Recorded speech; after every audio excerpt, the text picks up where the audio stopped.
الراجل الخجول بقى لما بيحب فعلا بيقرب من كل الناس اللي حواليك، لغة جسده كمان بتتكلم، يحب انه يسمعك. وجودك بقى في حد ذاته بيبهره، بيخطف كده نظرات سريعة بالعين عليك.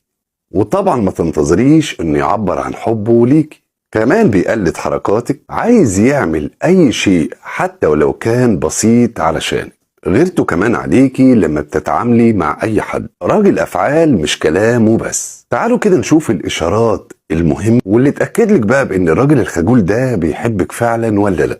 تمام كده، يلا بقى بينا نبدأ. الإشارة بقى رقم 1، بيحاول دايما ان يكون قريب من كل الناس اللي انت بتتعاملي معاهم حتى لو هيتعرف عليهم لأول مرة، وبيعمل كده علشان يكون قريب منك باستمرار. وأكيد مع الوقت هيحصل ما بينكم كلام، طبعا اكيد هيحصل. الاشاره بقى التانية، لما يحصل بقى الكلام ما بينكم هتلاقيه بقى انه بيتعمد انه يعمل انه مش واخد باله منك، ويبين لك يعني بانه غير مهتم بيكي. وطبعا ده غير اللي جواه. وبتلاحظي الحاجات دي بقى بتعبيرات لغه جسده، زي مثلا يحرك راسه ويقول لك تمام تمام او ماشي. ركزي بقى ساعتها على ملامح وشه. اشاره بقى رقم 3، لو بتتكلمي مع زمايلك مثلا هتلاقيه مركز دايما في الكلام اللي بتقوليه حتى ولو كان كلامك ده بسيط جدا او عادي او مش مهم، وهيحسسك بده بقى بابتسامه خفيفه منه. الاشاره بقى الرابعه، وجودك دايما في المكان اللي هو فيه او العكس ده بيوتره جدا، خدي بالك. وهتلاحظ الحاجات دي بقى انه يحط ايديه على شعره مثلا، وده بيكون دليل على التوتر. الاشاره هنا بقى الخامسة،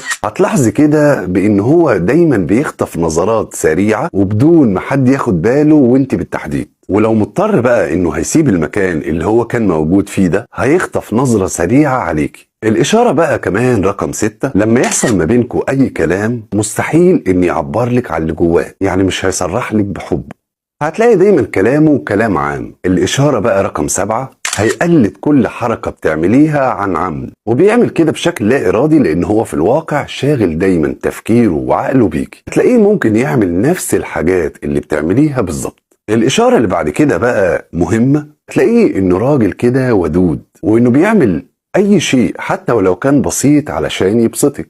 إشارة كمان أهم، لو بتتكلمي مثلا مع شخص معين زي زميل مثلا وشافك، هتلاحظي منه الغيرة والغضب الشديد جدا، وطبعا بدون ما يقولك الكلام ده، انت هتلاحظي الكلام ده على وشه او في عينيه بالتحديد. وده بقى لان هو بيبقى من وجهة نظره خايف لا تقع في حب الشخص اللي بتكلميه ده غير كمان انه هيبص للشخص ده نظرة غيظ، وممكن ببساطة تلاقيه ساب المكان كله ومشي. الراجل الخجول عموما ما بيتكلمش ابدا عن المشاعر اللي جواه او ما بيصرحش بيها يعني، وبالتحديد بقى لو حب فعلا، انما بطريقته وافعاله